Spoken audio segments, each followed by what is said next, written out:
Those who shot and killed a suspected armed robber remain behind bars tonight after being charged with murder and defeating the ends of justice at the Krugersdorp Magistrates Court.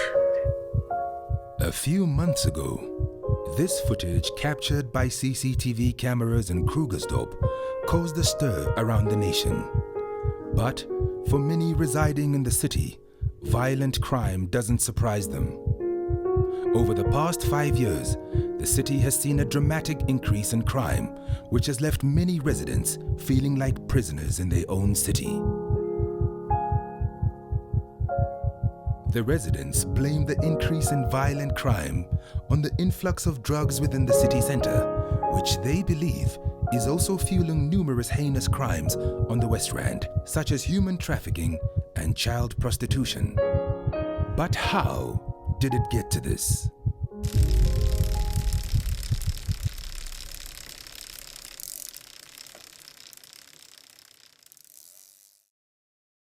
Krugersdorp is named after Paul Kruger. Paul Kruger was the 5th president of the Republic of South Africa, which was basically the old Transvaal province, a little bit bigger than what Gauteng is now. It started off as a mining town on one of the farms. Farm's name was Paardekraal or Paardeplaats. They discovered gold and then the town started. Een van die ander groot gevalle wat in Krugersdorp gebeur het en in die land en ook, maar Krugersdorp self het een van die grootste konsentrasiekampe gehad waar vrouens en kinders aangehou was gedurende die Anglo-Boereoorlog, waar die Engelse en die boere teen mekaar baklei het.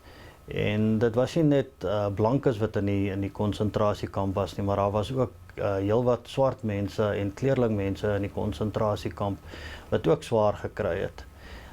Die vrouens en die kinders was maar basies daar aangehou sodat hulle nie die boere kon help om kos by hulle uit te kry of ammunisie by hulle uit te kry nie. En dit was moeilik vir die mense in die konsentrasiekamp en hulle doodgegaan aan siektes en aan honger en in die moeilike omstandighede wat daar was. En dan ook die onsekerheid, hulle het nie aldag geweet waar hulle mans is en waar hulle baklei teen die Engelse nie. Die konsentrasiekampe het 'n groot invloed op die boere gehad en op die oorlog, want die boere het geweet dat die vrouens en die kinders is besig om swaar te kry in die konsentrasiekampe. Hulle het geweet hulle is besig om te sterf in die konsentrasiekampe. So hulle het eintlik half gevoel, mismoedig begin voel en gevoel, jy weet, maar is dit die moeite werd om aan te gaan met die oorlog en hulle families te verloor en dan na die oorlog terug te kom na niks toe nie. Wat hulle op die ou einde basies laat voel het, laat hulle maar eerder oorgee en kyk wat hulle kan red en hoeveel hulle families weer kan red en uit die konsentrasiekampe uitkry. So I was born in Krugersdorp and I grew up in Krugersdorp. So I've been here more than 50 years already. It's always been a beautiful town. Remembering when I was still small, it was a very lively town. And everybody just worked together, and it was a beautiful town in those days. No, but back then it was very different. I was born in '64. Long before any of you guys were born. Back then it was a mining town. My dad was a train driver. My mum worked in a local pharmacy. The mine dumps covered by, and the slimes dams covered by squatter camps used to be our playing ground. We've got the Zamas mining now illegally. We went down those same mine shafts and playing as kids. We had very little crime, if not zero crime. Years ago, I have very fond memories of, it had the most beautiful park, you know, with the slides and so on, but it was something out of this world. There's a skateboarding park and we grew up, you know, going there over the weekends. But sadly, over the years, there's nothing left of it. Oh, well, there's actually no comparison. 20 years ago, Krugersdorp wasn't like that. Even when I grew up, the only thing that I knew about was some people using dagga. Today it's a total different story. So what's changed? To answer this question, the local CPF, or Community Policing Forum, decided that a drive-through on probably the most notorious street in the city, Sivright Street, would provide the answer. Our crew went with them. We hoped to sneak in and out without raising any suspicion. That proved impossible. As soon as we arrived in Leipart Street, about 200 meters from our destination, phone calls were already being made to drug dealers to notify them of our presence. Mariska Kutter is a journalist for the Krugersdorp News. During our conversation, she spoke about her experiences on drug raids and how lookouts and informants tip off the drug dealers on a frequent basis. The police does about a raid once a month where everyone will meet at the police station. By the time where you get to Silverite Street where the drugs and the prostitutes are known to be, when you get there, it looks like a normal night in the suburb.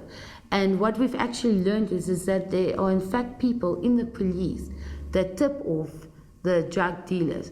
And when you talk to the residents that live in the street, they will actually tell you, you know what, about a half an hour ago, they saw a police vehicle stop in the street and literally all the drug dealers climbed in their cars and they left.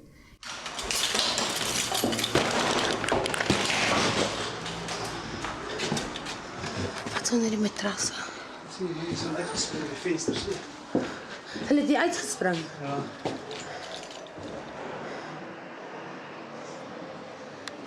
Sien die daai winkeltjie. Het hulle afgetip. Ja, die winkeltjie is ingegaan. Kyk hier. Die is vir ons bietjie lekker drugs, maar kom kyk hierso. Dit is so 'n bietjie krummels en lyne en Dis nog hard. Nou, hierso is mense hier binne. ons moet hulle net kry. Michael Krieger possesses an in-depth knowledge of the drug trade. Prior to his appointment as project manager at House Regeneration, he was involved in all aspects of the trade, which included the manufacturing of crystal meth and its distribution. He shared some shocking information about the police and their alleged involvement in the drug trade. I believe that the police have got a two-part role in this. I do believe that the statement of the police in a whole is against drugs. But we do a lot of talks at schools, and I speak to the youths, and I'm talking primary school level now. And the guys that are, the kids tell me, the guys that are distributing the nyaupe, a lot of them are policemen. So that they are actually involved in the distribution of the narcotics. The thing is, it's difficult to get rid of these guys because some of these SAP guys actually take bribes from them. It's known by a lot of the people that they actually say these guys, mostly of them Nigerians, they are actually called the ATMs of the police. So if the police needs money, they stop by, collect money. That's why they don't catch them or prosecute them. The police, that's a touchy subject because I work hand in hand with the police. I've got a few good contacts in the police station, so I know that they are trying their best. Do I think they're doing enough? I don't really think so. Warrant Officer Robbie Payne has served as a police officer for the past 25 years. He currently works in the Social Crime Prevention Department of the SAPS. I don't think the police are not arresting the dealers. I think we do a lot. If you look at the arrest rate that we've got, we arrest a lot. Why are we not doing more? I don't understand. We are not doing more. The police aren't doing anything about it because they get paid by the Nigerians. I've been where I went to go pick up cat and what. The police car stops in front of me, I stop behind it. The drug dealers still come, they give you what you want, what. If you tell them, yeah, but what about the police? They say, don't worry about the police. We know for a fact these guys go run anything 5,000 rand upwards a month they get from the Nigerians, just to keep them out of trouble. So obviously, you've got Nigerians up here in Silverite, you've got Nigerians down here in town, you've got the guys in the Blackies. Everyone pays the police, so you've got 3 Nigerians paying you. That's easy 15 rand a month. How do you separate the good police from the bad police? Report the bad police that you know of. Report them give their names to the right people. There's officers that is there. There's anti-corruption lines. There's complaint lines available. Report them. And you're confident something will be done about it? I'm confident something will be done. Definitely there will be something done. I'm a former police detective myself. I served 20 years in the SAPS in different specialized units. You don't become a police official because you're going to get a lot of money. You don't get a police official because you're going to get recognition from the community for what you do. You become a police official to serve your community, and it's never an excuse to get involved in crime. I think inherently it's about the character of the person, and I think sadly in the last decade or so the police recruiting methods has changed, and they've allowed people to slip into the police who are people of bad character, and those people of bad character eventually drag down the whole police service. So how do we solve this problem? We do it by sharpening up the recruitment policies and processes, and we make sure that we recruit honest people of good character into the police service, and then ultimately, just over a period of a decade or so, the problem should be rooted out. In the meantime, if we have police corruption, we apply the laws of the land, and you arrest people, you prosecute them, and you send them to prison. Drug distribution goes up to a very high level within our policing system, as it does in the rest of the world. Yes, it must be on a higher level, because somebody is fending for these guys. All of these guys can't be blind to see what's happening. And the population of Krugersdorp, the broader population of Krugersdorp knows exactly what's going on. But you phone these crime lines and all the rest, but it seems to me nothing gets done about the story. Crime Stop has got anonymous lines. You get a reference number. You can follow up on that reference number. That's why I ask, if the person that say he didn't get help, he must follow it up, because he would have, when he reported it, get a reference number. You can follow it up. But what if he did follow it up and still nothing was done? Then they must go to the further step or the next step.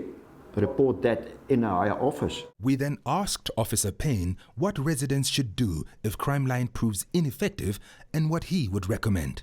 He suggested that those who haven't been helped through Crime Line should come to the station. We told him they would not, as they wish to stay anonymous. Okay, can I just... Everybody knows the people that work in town. Everybody knows people working in town. Everybody knows that we are working with children in town. If they say they can't come to the police station, they can meet any person on the street, or go to the church or whatever, give the information to somebody else to relay that to us. I don't think it's an excuse to say that they are scared to come here. My personal opinion is that they could take a more aggressive approach, because it's all fair and well, you know, all the drug dealers' names, you've got all this, not evidence, but you've got information from people that give anonymous tip-offs, but then you sit on it and you sit on it and you sit on it. I believe that, you know, if they had a more aggressive team that specializes in it, it could maybe help, you know, start to take them out and eliminating the problem. It creates a bigger hole if the kingpin is taken out.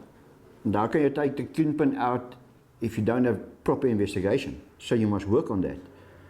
So there's a lot of people that was arrested, big people that's arrested, and the case is pending. A lot of cases that is pending still. Arno Krieger is the CEO of House Regeneration. But many years ago, he was part of a huge drug syndicate which smuggled drugs to and from the Netherlands. After making a deal with the state, he became an undercover informant for SANAP and worked in the specialized unit. Well, I think that one of the things that needs to be seriously looked at is to have specialized police units again, focusing on issues like drugs. Because you need a specialized guy. First of all, he needs to know the Drug Act properly.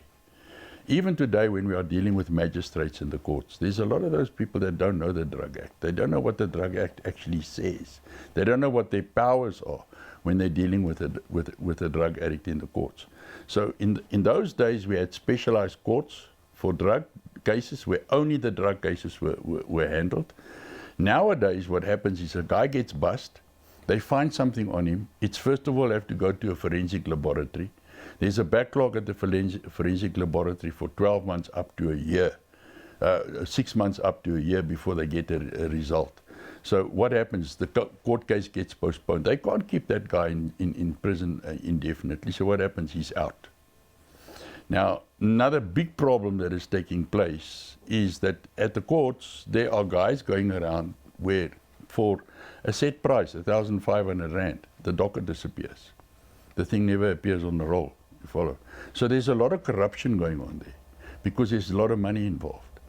Now, the kind of guys that we were working with in those days were dedicated guys. They took their job seriously. They weren't bribable, they weren't corruptible.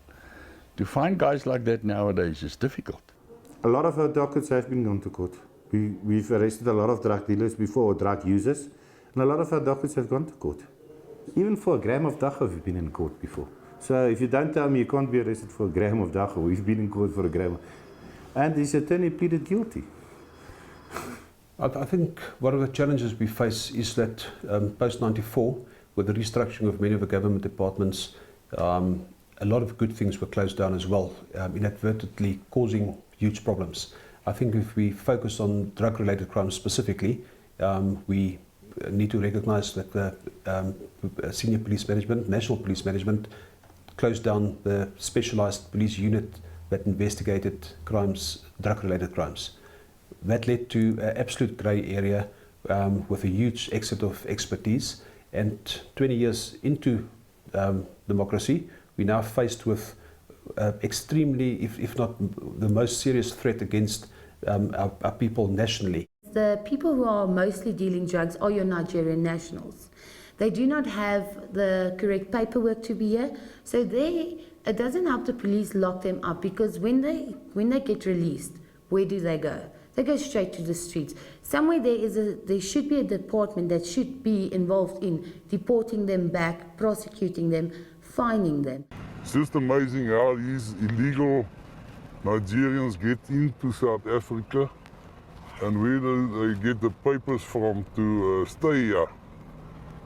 If you look at all these other alien guys coming here, they get caught and they get deported. When a person is arrested for drug possession or drug dealing, person and docket has been opened, it must be investigated. Any person in our country's constitution has the right to bail.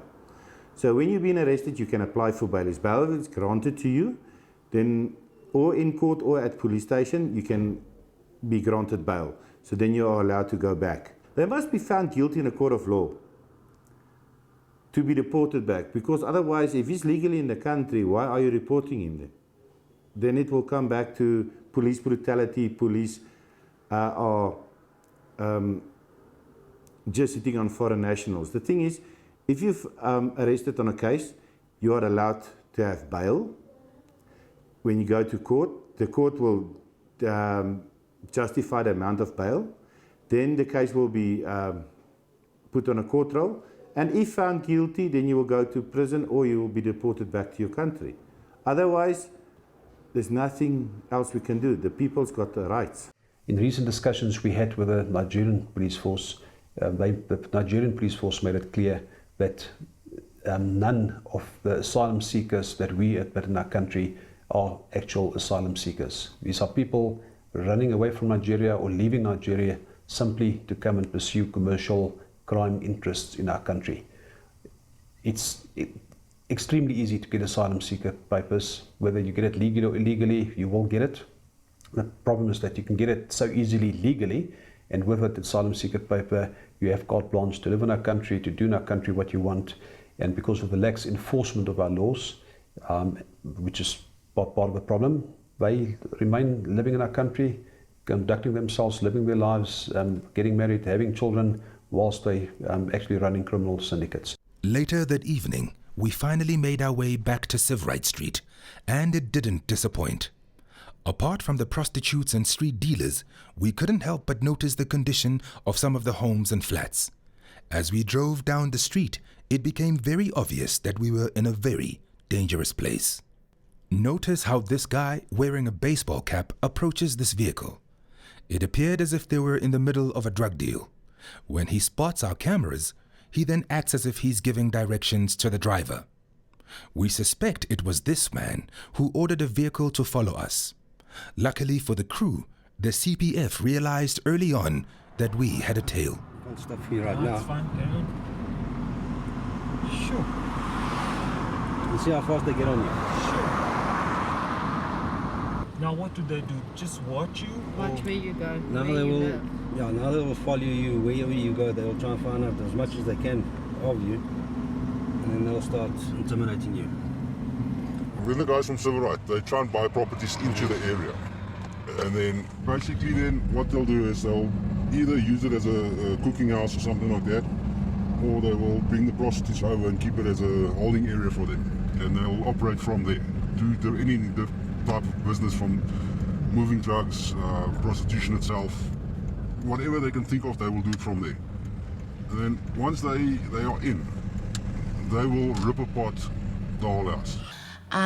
What happens is that the foreign nationals, they literally come to these houses. It's very old houses, you know, the wooden floors, the pressed ceilings, but people have moved away from CBD. So sometimes you'll find that this house will be, let's say, empty for a week or so. And then what they do is they move in there, they get girls and they stay there. They don't pay rent. A lot of these houses, the electricity is cut off, the water is cut off. If you go into these houses, they strip it of everything. The plugs, the taps. It's basically just a building standing, holes in the floor, and that's where they do drugs, cook drugs, sleep with clients. You know, it's become a slum. But they move in there and then police struggle to get them out because then they need to locate the owners. Yes. Oh, bly jy hierso? Bly jy hierso? What's your boyfriend's name? Where is he? Out doing what? Where's the drugs? Where's the... Let me find it for you.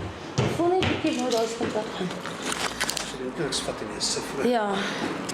As jy nie verstaan, die gebou is kondem. Dis nie vir so mense in die gebou te bly nie.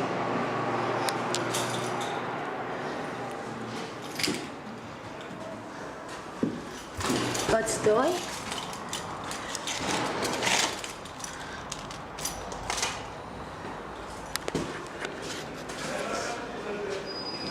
As jy nie gebou is kondem.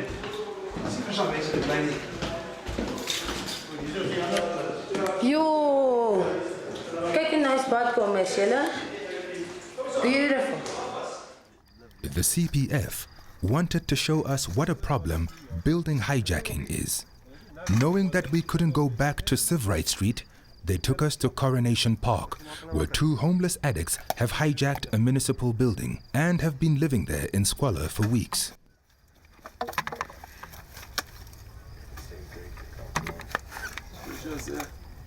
Gentlemen, good evening. Why are you guys still here? We'll find a place. The building was built just a few years ago, but is already in a state of disrepair. The addicts have ripped everything they deemed valuable from the building in order to fund their habit. Hoekom is julle nog steeds hier?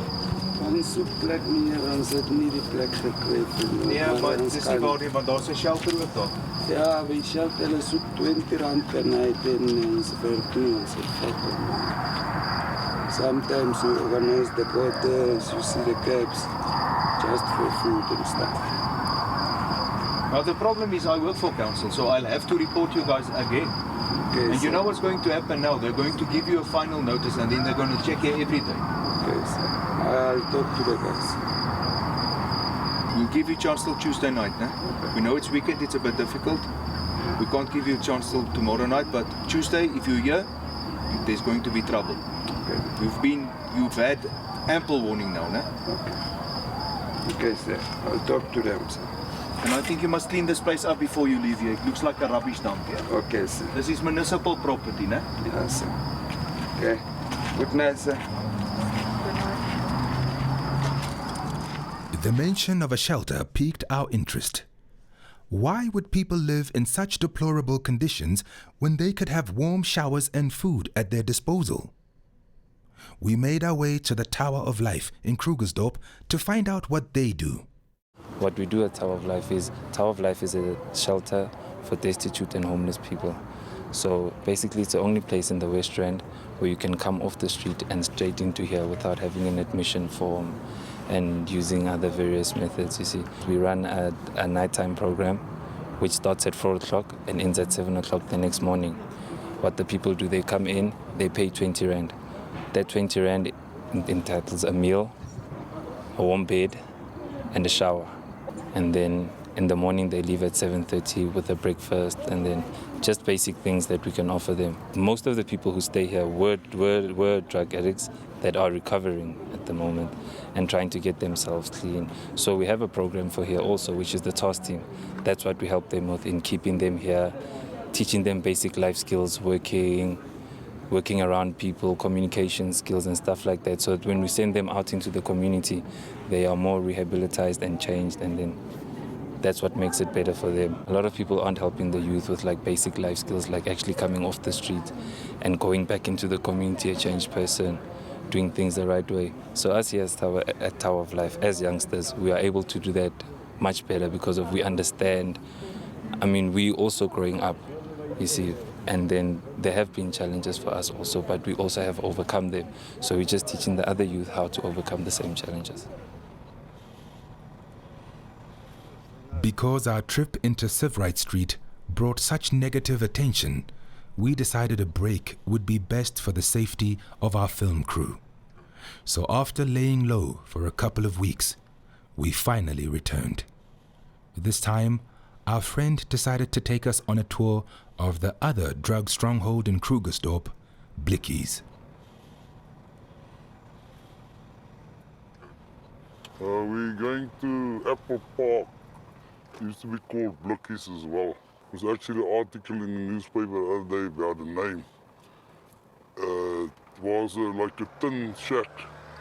Houses they built there in 1892. It used to be belonged to the municipality for the other underprivileged people. And they built the houses here, but now, today, a lot of these houses is no more the possessions of the people that used to stay here. Some of these drug lords bought some of these houses, and they're operating here as well. So these houses are drug dens? Some of them, yes, and these shops also. There is some of them standing also. You can see there in front on the left-hand side, on the corner there that guy comes, you see. Yeah, you see this guy, he's waiting for business. As we slowly approached, two men standing at the corner of the road noticed our cameras. Put the camera down, Frankie. Put it down, put it down, put it down, put it down.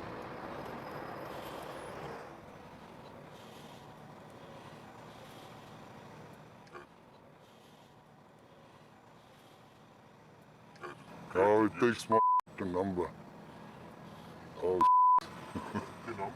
yeah, that doesn't matter.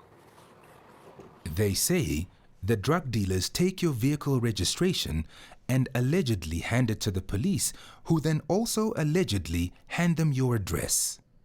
This was concerning, but our attention was drawn to a nearby wall in a kid's playground. Painted on the walls of the playground were pleas from desperate parents and residents. These haunting messages read like something out of a Stephen King novel. These guys are selling drugs to school children and minors. And they're actually destroying the lives of all the young people, white and black. You drive past a church or a school and you actually see drug deals going on right in front of your eyes. So it's become more and more noticeable in Krugersdorp. The age of users has most certainly dropped, where before, you know, you weren't really exposed to hardcore drugs per se until you know, maybe matric, where now we've got children of 12, 13 years old being booked into our centre for being abusers of heroin and crack. So the age has dropped astronomically, and I believe it's getting even lower. I think sadly we have a situation where our schools are often used, and we see it more and more, by drug dealers, because there's a young untapped market. We have many instances where children buy on school premises, where the dealers come up to the fences, etc., etc. Most schools have security measures in place, and the CPF encourages schools to appoint security guards as well to safeguard their own schools, to keep strangers away from the school. With the use of technology, with CCTV cameras, schools are able to disrupt the criminal activities of these gangs around their schools by simply making it too uncomfortable for them to operate at the school. The dealers actually comes up to the school yard, standing by the fence, and in break period the kids will run to the fence, so much of the kids that the teachers can't stop them, and then they would buy drugs, drink alcohol, and really get messed up on break time. So what the dealers do is that if someone's buying weed on a regular basis, they'll then lace the weed with a bit of nyaupe. And so that person will think, wow, this is really a good batch of weed. You know, I keep going back to that dealer. But then when that person doesn't have weed from that dealer again, he starts getting pains and aches. And he says, no, I've got to get, so that person has inevitably been hooked by the dealer. We've also got a case over here with one of our students where he was addicted to crystal meth. And now the dealer suggested, well, you know, when you're on crystal meth, you go for days and days without sleeping or eating. So the dealer suggested, listen, I've got something for you which will help you sleep. So he gave him some heroin. So after a while, the person stopped using crystal meth and was purely just using heroin. And so that's how the dealer got the person physically addicted to heroin. Because heroin is something which you can get physical withdrawals from. It's painful. With the other drugs you don't. So the dealers tend to try and get the people hooked onto heroin, and you also use a lot more in order to sustain yourself. We've got a program that we actively do in Krugersdorp. We go to schools. We've got a close relationship with the schools, all of our schools in Krugersdorp. So we go to the schools calls us. We go to the school, if there's problems drug related, we test the child, or the school tests the child, and from there we act on that. We open a docket, we've got a diversion, informal diversion that we start. The NPA is involved there, the schools is involved there, actively. Once a month we take the children to court, and we try to give them the chance to right their ways. Often the users are the people who are arrested, they're the people who are caught up in the crossfire, and we take them out of the system. Obviously, once they're taken out of the system, they've got the opportunity to go to rehab and to get their lives sorted out, which is very positive. But I think something that's a bit of a negative is the fact that it's not that easy to get to the dealers, to the big suppliers, and that's where the focus should be. So we focus on the schools, yes, heavily, to get the dealers at the schools taken out so that we can take our schools back. And when I send my child to school every morning, I know that my child is actually in school and my child is safe. That my child is not having to rub shoulders with a drug dealer at school. The police come often there with the dogs to smell out drugs and everything by classes, but they miss a lot. They really miss a lot because they haven't caught me, and they've come there with the dog sniffing on the keys and everything like 3 times a month, and they don't get all of it. A lot of people throw stuff in the dustbin, and when they search the dustbin they get a lot of stuff in the classes, but the kids don't admit that it was theirs, so they don't get caught. But really it's too much drugs in the school. The realities that we've experienced in Krugersdorp is that we've had educators at schools dealing drugs, selling drugs to children. And sadly, we have more and more young people starting to deal at schools. People who are recruited, they're obviously users, they're recruited by the big dealers, and they then get this protected market in a school where they are the only dealer allowed to sell at the specific school. So obviously that corrupts the whole educational system. It's a big focus of the Community Police Forum to root this out. There's collaboration with the SAPS to manage the information that we get so that we can take these dealers out. Yeah, kids can be targeted as the new users, definitely. That's why we go out to the schools and give our presentations. We inform them of what can happen if you use. And definitely for any person with bad intent, like people that are selling drugs, they will target any person. Doesn't matter the age. If it's 10 years old, if it's 80 years old, if they can sell, they will do it. So that is what we're doing, is try to get the people to see what it's about, to inform them about the drugs and what it does to you as a person. The teachers buy ecstasy from the kids at school, and it's bad knowing that. I was shocked when I first came to Krugersdorp because it isn't the way that I grew up there. It's just harsh. What we need to do is we need to address the whole demand issue. The demand issue can only be addressed if we have proper drug prevention programs in place. Those programs need to be executed at school level. We've got people as young as 9 and 10 actively using drugs. It's not something that happens in your high school years. It's not something that you only go through when you're at varsity or when you work. It starts at primary school level. And hand in hand with the drug trade is obviously the trafficking in persons. You can't divorce the two. They're linked. So where you have drug trade, illicit drug trade, you will have trafficking in persons, which equals prostitution. On the West Rand, there's a lot of human trafficking. Girls being kept against their will, girls being used for various projects that people establish. We had a lady approximately 3 years ago who was held captive in a container, and she was used as a sexual human object. She managed to escape, and she actually got over the electric fence and came to our House of Restoration for help, literally with the burn marks of the electric fence on her body. There's been a major increase during the last couple of years. I would say especially probably the last 5-6 years, most definitely, especially in Siverite Street, the area where the main activities are. There used to be a couple of girls. At the moment, 180, 200 plus. They've also now moved into the Burgers Whip area, which is close nearby. Definite increase, yes, drastically. Ek het begin eers net met cat gebruik toe ek 13 was, saam met 'n ou. Nie lank daarna nie het ek weggehardloop van die huis af met die ou Bloemfontein toe.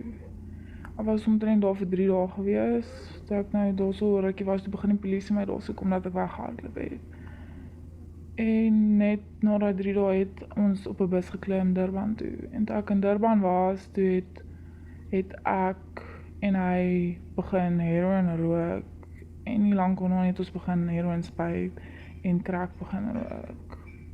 Hy het my vertel van hoe lekker dit is om dit te gebruik, hoe dit 'n mens beter maak voel, en hy het 'n manier gehad om vir my te sê doen dit. Hy het ook laat ek myself verkoop het in Durban om die geld te kry in Durban. Hy het geld gekry op 'n manier wat ek nooit van geweet het nie. Toe sê hy vir my ek moet ook begin geld maak. En toe was enigste oplossing prostitusie, want ek was minderjarig. Ek het nêrens eintlik my geboortesertifikaat niks gehad nie.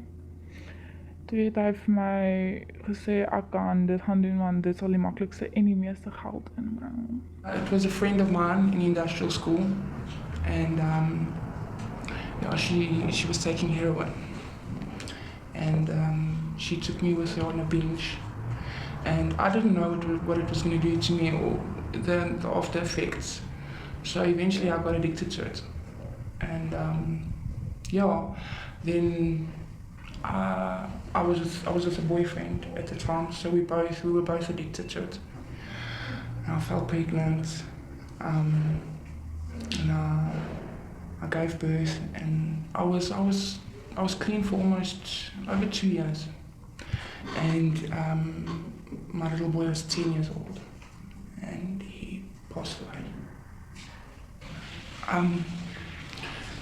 And after that, I just gave up. Started using again, and I got involved with the Nigerians. Tiffany came to us on the 27th of January 2015. Tiffany was at a point where she was dying. She was severely thin. Her teeth were really falling out, bad pain, very, very ill. And she came to us with Mariska and begged us for help. The Cradle of Hope's House of Restoration is not a rehab. It's very difficult to help an active addict because we have women here that have never been addicts or that could be recovering addicts, and we have children here with their moms. So we can't have an active addict in our house.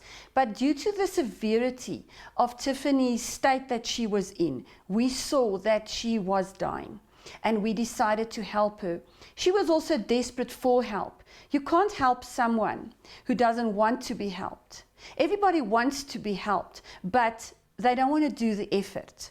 And Tiffany was really, really rock bottom. There are a lot of these girls standing on the streets. The only thing they know is drugs, prostitution.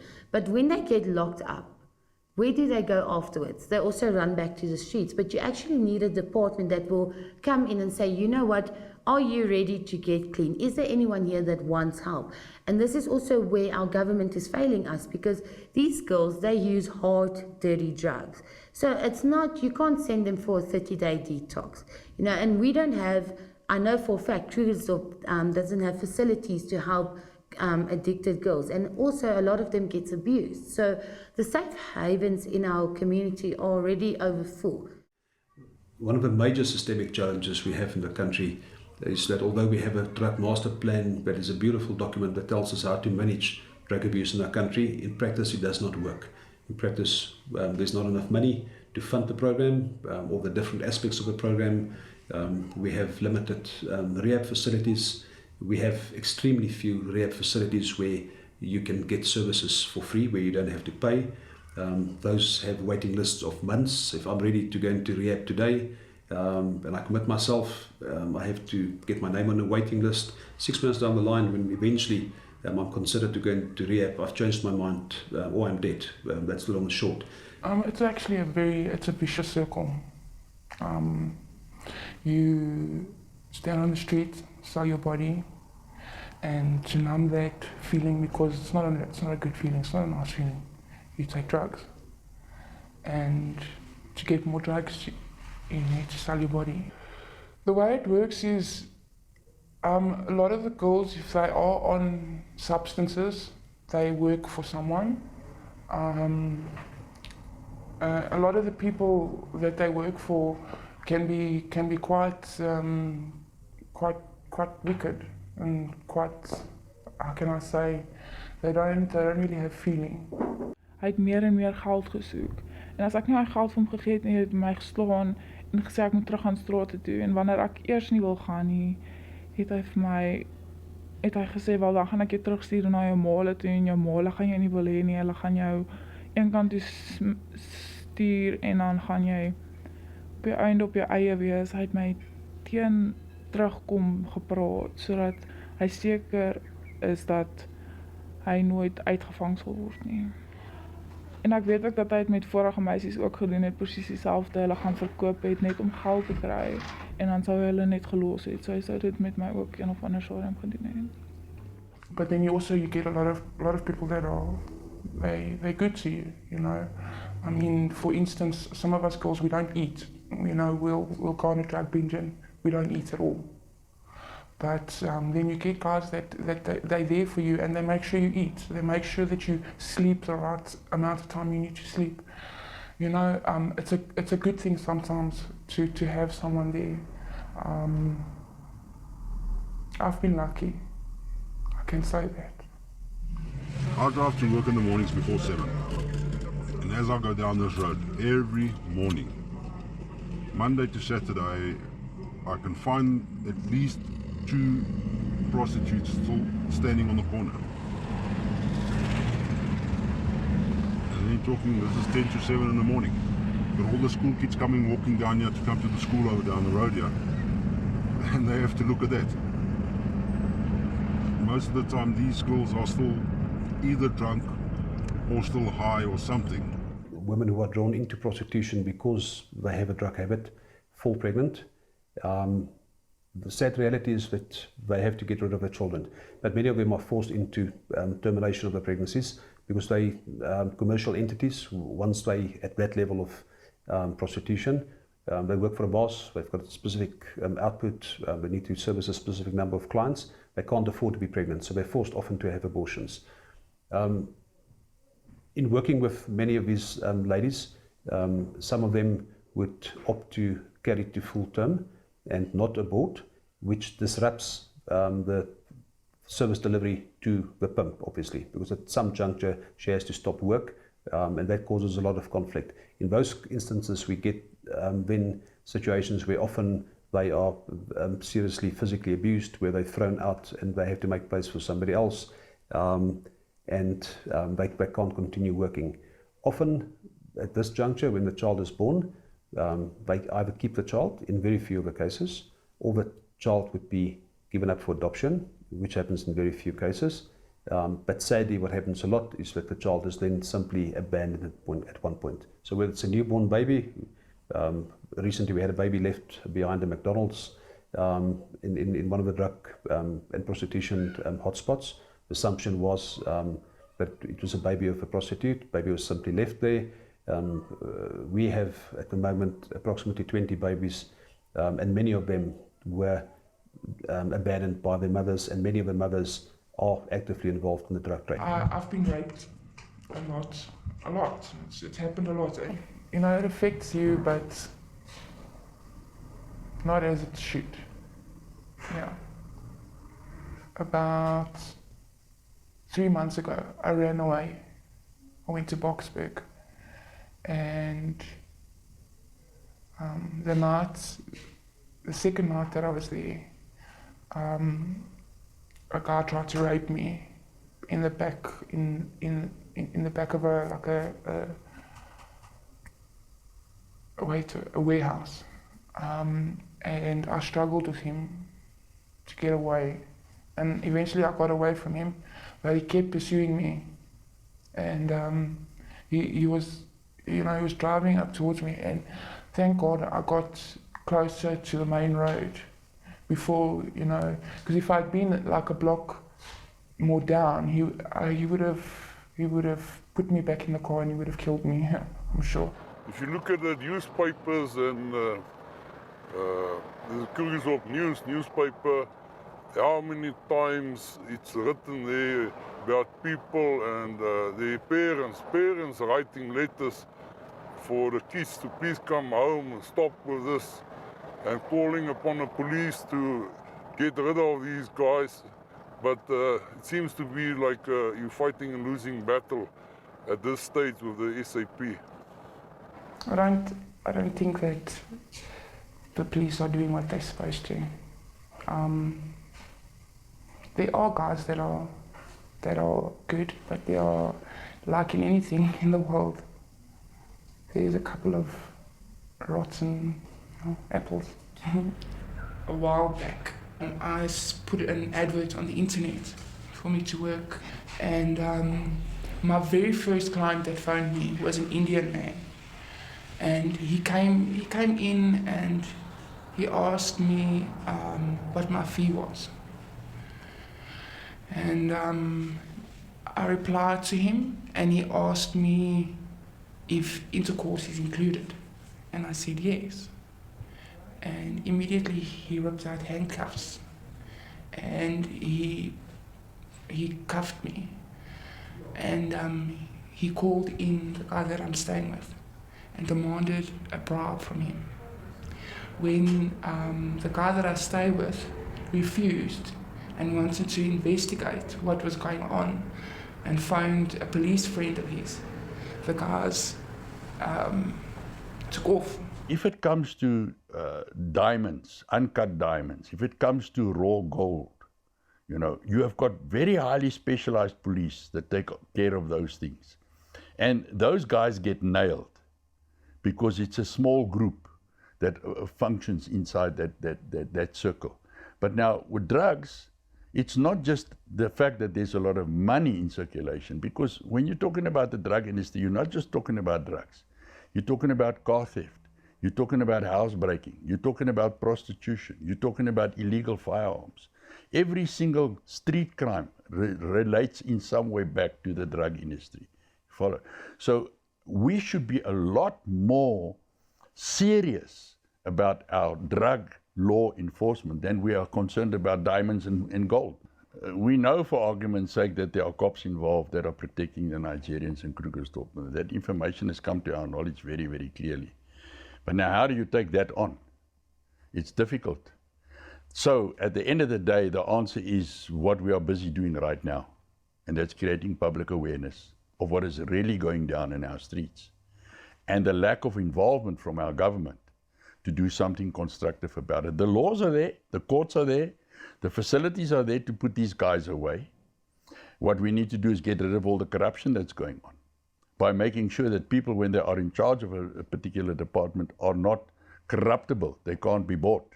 And then also to make sure that people that are sitting in Parliament, that they take the welfare of our nation truly to heart and make laws available through which people like ourselves have got a legal standing in society. And what I'm doing here at the moment, according to the Drug Rehabilitation Act, is illegal. And they've threatened me with closure and they've threatened me with prison. But what I'm doing here is a lasting solution to many other people's lives. You follow? Because it is us taking care of our children, and taking care of our children in the light of proper moral and spiritual values that is going to determine where our nation is going to go. But if we don't have people in high places that are making sure that the laws that are there are making provision for the church to get involved, the community to get involved, the community to have something to say about a street corner where a Nigerian is operating openly, you follow? And that when it gets reported, something is going to take place there. I had another phone call this afternoon from a parent from Krugersdorp that said he is ready to load his gun, go into the streets and to start shooting people. That is how fed up he is with the situation that is going down in Krugersdorp. Now, we don't want that kind of riot to take place in our streets. So we believe that our government should take the responsibility to follow up on these things. And if people in high places are found to be involved with their finger in the drug industry, they should have the worst possible sentence that comes down on them. And they shouldn't be allowed to dodge what the consequences are, because it's people's lives that are at stake. Not just their future, their lives that are at stake. There are people dying in our streets because our government is not doing what they should be doing as far as the drug scene is concerned. My honest opinion about human trafficking and drug war, we are winning it slowly, one day at a time. We are getting closer to our goal. Like me and Warrant Officer Payne, we are working with children in our schools. Those are the children that will become soon adults. So if you can educate them about the fight against drugs and make them a drug-free society, we will have a future. So we are starting from the grassroots level. We're working our way up to inform basically your school children what's the dangers of drugs. So by helping them, our next generation will be helped also. So people often ask us, well, why do we get involved? Well, I get involved because this is my town. My children grow up here. My children live here. My children will one day have to make a living here, eke out a living. They go to school here. So if we don't take back our own towns and we don't get involved actively, and when actively I mean actively, not sitting on the couch discussing the problem or criticizing the police. If we don't actively get involved, there's never going to be change. And we can see change happening where the community gets involved. Do we have a magic solution? No. Are we going to eradicate crime in Krugersdorp? No, obviously we're not. But we're going to make it as safe as we can, and that has a direct correlation. The safety of our town has a direct correlation between the energy that we put in as well. That means endless nights working with the police, engaging the community, finding solutions, and working with them to make it safer. And ultimately, we believe that Krugersdorp is going to be a safe town, and it's going to be an example to many other towns in the country of a town where the community simply took back their town. We're not going to back off and allow the drug dealers to take over our town.